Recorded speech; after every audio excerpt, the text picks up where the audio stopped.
احلى مسا على فخامة غندور، والف مبروك يا اخويا على الخطوبة. مش عارف والله اقول لك ايه، والله انت امبارح لسه داخل دخلة، وانا والله ما اعرف. لسه الفيسبوك جايبين احمد الغندور توافق دخل وبتاع وخطب. فانا مش عارف والله اقول لك يا غندور كنا طب يعني بالنسبه يا اسطى اللي انت وحشنا، اديني حته بقى مواد من عندك. يا موال اللي هو احنا غنيناه المره اللي فاتت، انهي ده يا اسطى؟ اللي احنا غنيناه في المخزن اللي جنبينا.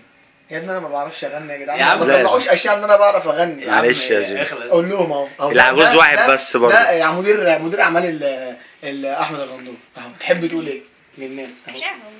امال هتقول لهم ايه؟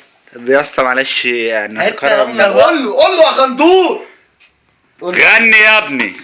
لف بقى. الدنيا دي كلية بتربي وتعلم، واللي ما راحش المدرسة عند غندور يتعلم. ايوه الله عليك احلى مسا عليكم. يا اسطى، الحته دي احلى بسيطه. مسا عليكم حبيبي يا جامع عجوز. أبيض عليكم.